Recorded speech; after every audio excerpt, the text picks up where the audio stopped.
wrote when they had knitted their squares and during the times that they were knitting them. We're going to get them read out because I think it sounds beautiful when they're read. Yes. And some of them are very sad and some of them are just beautiful. So these two ladies here are going to do this and I'm going to sit down. Do you need the microphone? Well, I think we were. I said I didn't because I was We were asked to use the microphone, so I'll try. My name is Bernie, and I have Mary here and Joanne, and they've all been involved in their own ways with this project. And I know that there's a lot of talk here about knitting, but actually quite a few, if not the most of them, are crocheted. This whole project apparently started with a late night conversation between two ladies.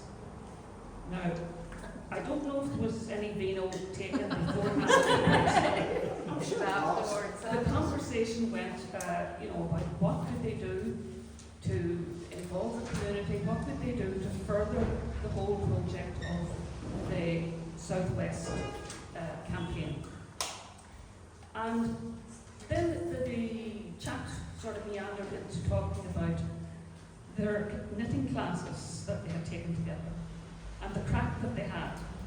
And it sounded like there were two naughty schoolgirls during these knitting classes. There was a lot of giggling when there shouldn't have been and so on.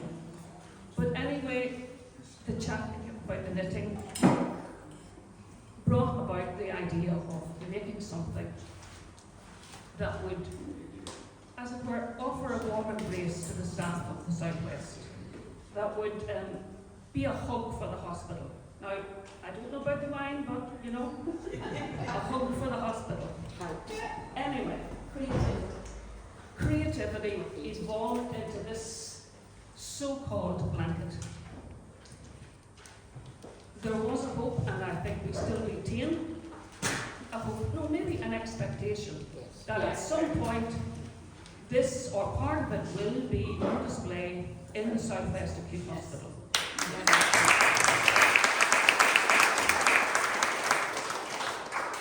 And that the campaign to save our services will be successful. Yeah.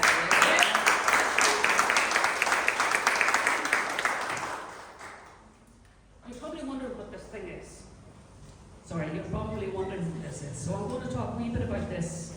It's a wee divert, but it means something. You'll see how it connects with this in a moment. So this piece of work is just an ordinary, simple piece of knitting, but it means a lot to me. It means a lot to me because it was the last thing that my mother had on the needles when she passed away. She was 102, so I shouldn't have been sad. She had a long, fruitful life, and with difficulties too, but she was always knitting throughout her life, and she knitted for us as children, and she knitted for grandchildren, and it was very useful, I can tell you, in the 60s and 70s to get a few jumpers handed over.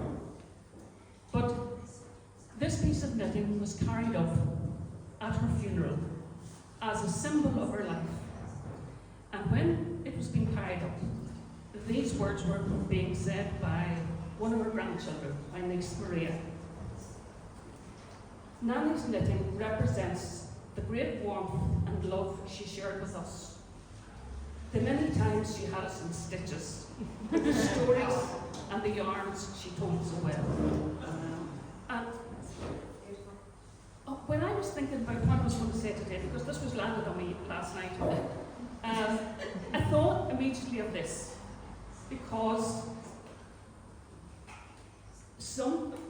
just in the corner there, you might see some squares that are the same wool. Just in the front of the side. Because that was the remainder of the wool that was left over. As I say, this was still on the needles at the time, and then I finished it off, and it was special. I couldn't just throw it out or whatever, so I framed it and kept it. And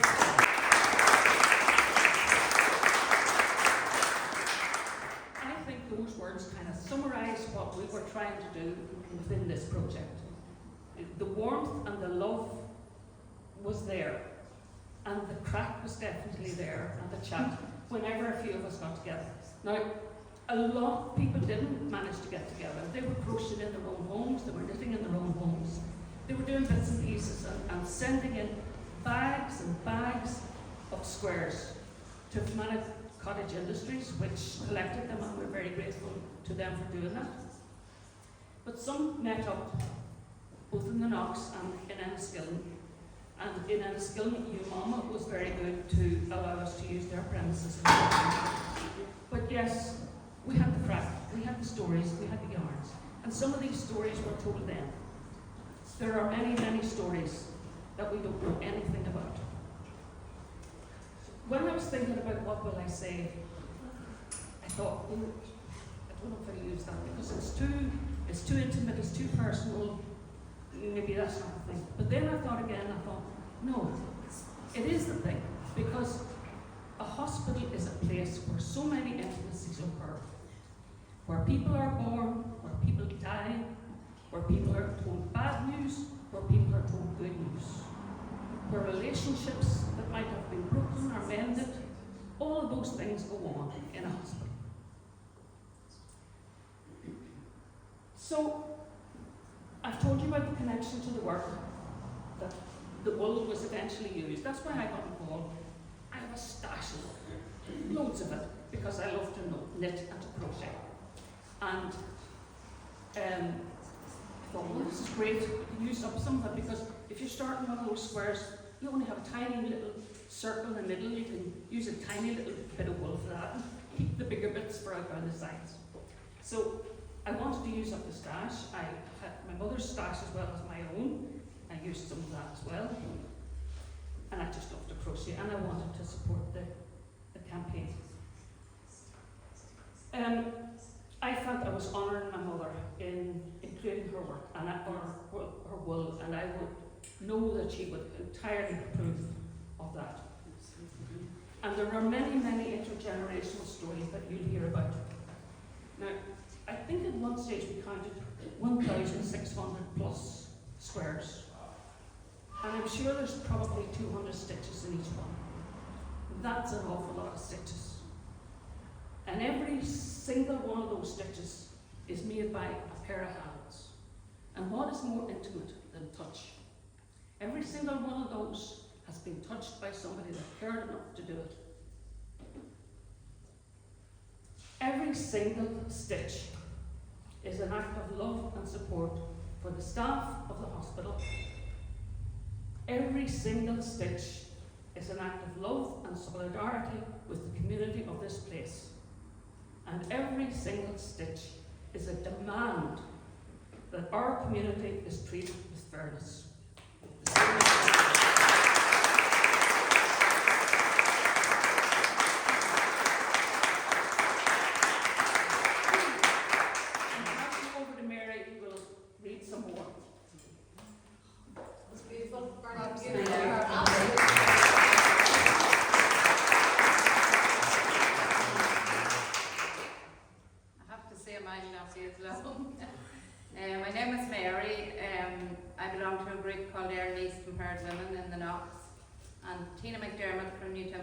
Approached me to see could she use the premises and could we get women to crochet squares for this, which I didn't expect to be as big a project as this.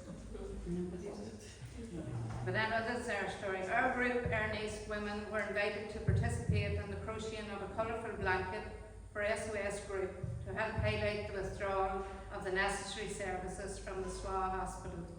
We spent a few Saturdays playing a small part in helping put it together. As a member of this group, it was my pleasure to be part of this wonderful project. And I hope I played some small part in highlighting what is happening to our hospital services. This withdrawal of services affects every man, woman and child in our area, and it must be resolved. Yeah.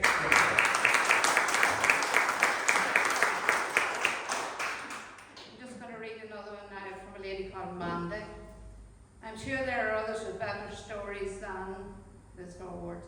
I love to crochet, and when I was tagged in the post by two friends, I wanted to add to this yarn bombing. I'm sometimes lucky to pick up second-hand wool, either free or at a good price. And I began to make blankets for charity. I've not done many, but every little helps.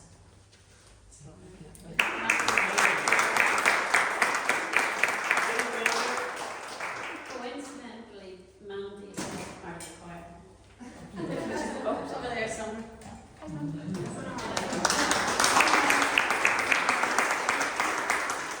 Sorry, I also forgot to say that Bernie actually joined us a couple of times with the group in the Knox too. Can I also say that the bit in the Knox was a very big upgrade because you girls started baking bread as well.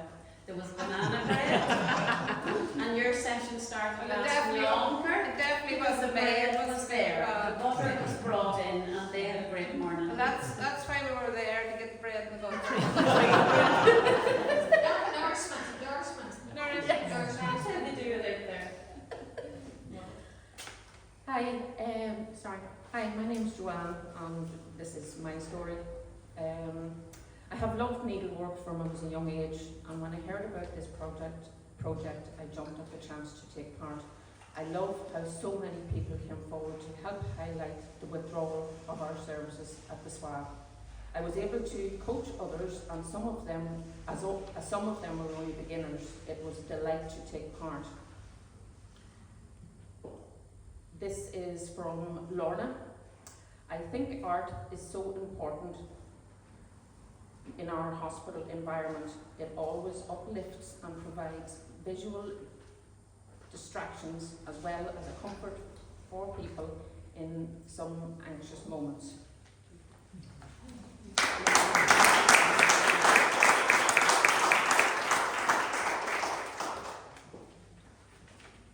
This is a very important one from Nicola. When the opportunity arose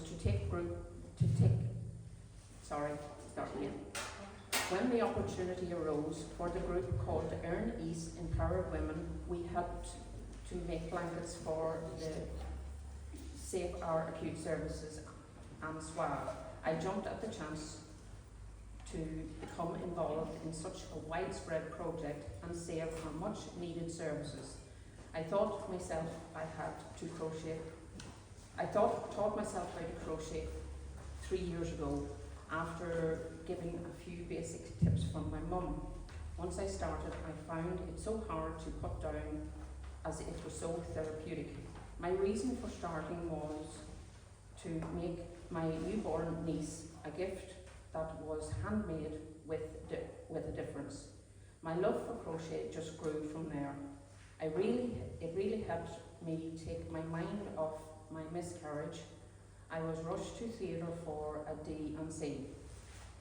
Therefore, the crochet to help our acute services meant even more to me, to know that we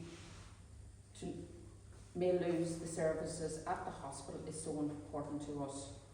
With 2,000 plus squares crocheted or knitted, these pieces full of great stories, lots of love and hope. Along with my own squares, I realised many others helped with the lengthy process of helping stitch them all together, which was thoroughly enjoyable. I'm so glad I was involved.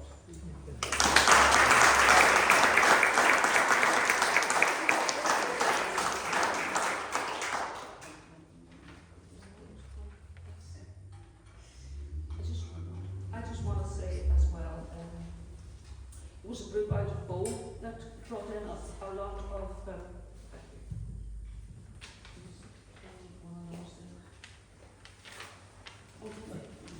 that brought in a lot of squares to the manufacturing industries. I don't know if there are any representatives from Bow, but they were greatly appreciated. And as I said, there were people from Scotland, Yes. Wow. Yeah. from England, that aren't here at all, but were connected and wanted to do their bit.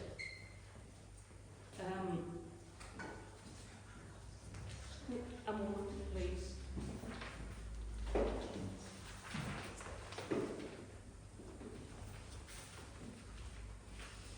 Tina McDermott, by the way, had a fall yesterday.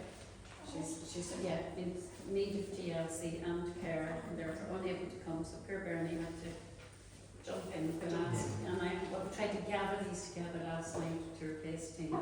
And Tina, there's a couple of notes that Tina supplied that I had forgotten about. A lady came into You Mamas one Saturday to watch us in action, and Tina had some very old Clones lace with her. It was absolutely amazing. And this other lady that came in told us that she'd just come from Arlene Foster's husband in hospital, and she could tell us that Arlene's mum and grandmother had made Clones lace. And I know that my grandmother and two of my great aunts crocheted Clones lace. So wow. And those pieces, as far as I remember, they were going to be superimposed on whatever bits. They're so delicate that they're putting them together at the hospital stage, but they're beautiful. And Tina has reminded us that, it was mentioned before, that some of the squares, we did ask for 6 by 6.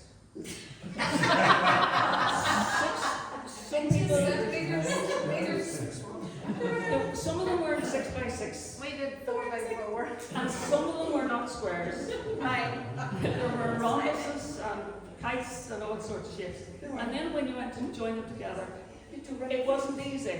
There had to be a little bit of remedial work. At one stage, I was thinking about saying, for God's sake, will somebody stop calling an arm over. And every I time, get them fixed as quick as she's You're making them. not Bernie, an art every teacher then, though. no, but every time we thought we'd closed and we finished, Right. More to come in. Fermanagh Cottage Industries would message and say, could somebody please come in, there's about 6 more bags. And at that stage, Tina's house was like an igloo. Bernie's was, yours Oh, yes. was, literally your floor, you were in the middle of your floors with squares all around it. It was the labour of love that knows together in a really special way. And that, I think, predominantly was 3 to 4 women only, which is incredible. Thank you. I'm very sorry. We're nearly finished with the stories, and we'll let you get another bit of music. This blanket displayed in the Clinton Hall has been made by caring, concerned people who have felt very strongly about saving the local hospital, Southwest Acute in Enniskillen. My late husband and I lived in Enniskillen for many years, and throughout that time both of us have had different treatments there. The staff were beyond caring while still being very professional. I crocheted my squares in honour of all the people connected to SWA who wish to keep it alive and thriving for the community. My niece is heavily involved in this project and keeps me informed regularly. Plus, I'm following the SOAS page, even though I now live in England. Please, please, save this much needed hospital. Put care and trust back into these communities. Yes.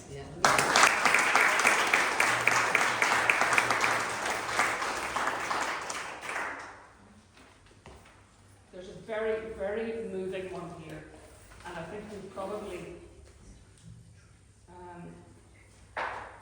I'll just read Tina's other bit and then I'll get to you for that. Oh yeah, and Maggie, got to mention Maggie, whose father had passed away about a year before, and although she had loved knitting, she just hadn't the heart to start doing that again. But she lifted our needles for to do this, and she came into the You Mamas in the Bottom Market, and she hadn't been a crocheter, but she started and learned how to crochet and crocheted a few squares and enjoyed it. Tina said, I have been part of SOAS since the horrific news of emergency general surgery being removed from the Southwest Acute Hospital. Myself and Helen decided in our wisdom that crocheting a blanket that we could wrap around the Southwest Acute would be a great idea. We posted on Facebook to see if we could get support and squares. We had no idea that it would garner such support. We spent approximately 8 weeks running classes and get-togethers every Saturday.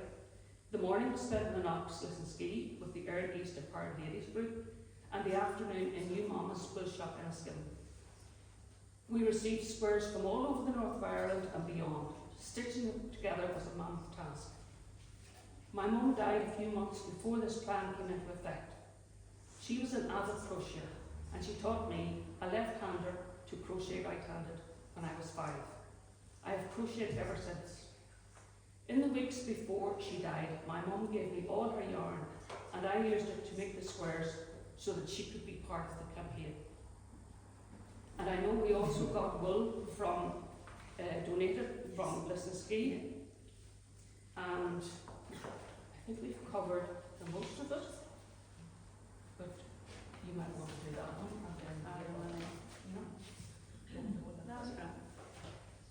Okay, this is from a lady called Anne. There are a few of my squares in the SOAS blanket, one being a square of a swan. My husband Vincent. Behind you, that was a blue and white swan saying yesterday. Yes. My husband Vincent died suddenly at the beginning of lockdown. We used to watch the swans together on the lake beside our rural home. One pair of swans stayed there permanently and would hatch out 5 or 6 cygnets every year. I got involved with the SOAS blanket because it's all in a good cause.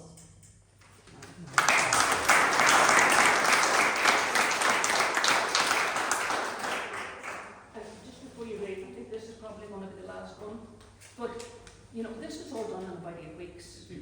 We could have gone on and we would have had physically enough to wrap the hospital, but it would have needed a forklift truck to move it. But the response was huge. It also ties in really well with mental health because knitting and crochet are such activities that, you know, they just calm you, they relax you. And even when I was putting these squares together, I'd have them down on the floor and everything, you know, does that colour go there? We should have moved that there. You know, there's a creativity even to join them together. Yeah. So it is a wonderful activity. And even young, hip people do it. Like, what's his name? Daly? Tom Daly? Tom Daly. Yes. He does. What do you call her? Sex and You're City. like, you're like a market, you don't need to be. Yeah, Sarah Jessica Parker too. That hip is probably a Something way back. And this is from a lady called Monica, who I have the pleasure to know. My adventurous crocheting began in January 2018. At that time I went to the hospital with my sister, Kasia. I spent 6 months in the hospital with my sister. During that time I crocheted granny squares. Our mother, Krishna, did the same at home. Unfortunately, my sister fought with lymphoma and died in June 2018 after a bone marrow transplant. My mother suffered from breast cancer, and after the disease recurred, the treatment began to bring good results. Unfortunately, on the 1st of November 2021, she had COVID-19. On the 4th of November, ambulance took her to the hospital, and after 3 days, she was no longer with us.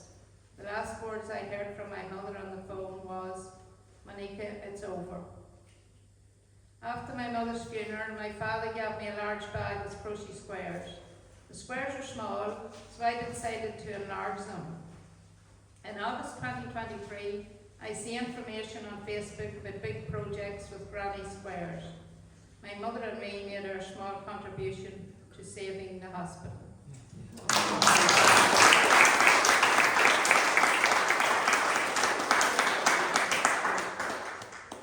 And that's just some of the stories that we know of. It's such a lovely epitaph, isn't it? That's beautiful. I think Tony has beside her. And I No, don't no, know- that's, there's Is that a for layer, later? yes, yes. But just during the week, as far as I'm aware, the ladies' stories are going to be enlarged. Yes, these are going to be remain put up. visible. I think Yeah. the stories enlarged and all, isn't Going it? to be put up on the wall so that people can read them when they come in, because I think they're very important. Yes, it's inclusive. And then we'll sing another bit of it. Right, I'm Keith, the Director of ISHCA, and that runs both the Clinton Centre here and the Intech Centre. And I just want to take a second to, first of all, welcome you very much to here. And I'm listening to your talks, and this whole thing is incredibly significant. One thing that struck me, I got to estimate there's about 2,000 squares there with 200 stitches per square, which is 400,000 stitches, and the SWA sees over 100,000 people a year. So rather than think of this as 2,000 squares, think of it as 400,000 people, which is a few years of patients. Yes. And so you represent an immense number of people. an immense number of people from this area. And one thing about Uisce is open to all people from all backgrounds. It doesn't matter what your politics or your religion or your social background is. This place is for everybody. And you know, when you're in hospital, it doesn't matter what your religion is, what your politics is, or where you come from. So you're expressing and you're embodying what Uisce stands for. And so you're very, very welcome. I just want to Thank you. say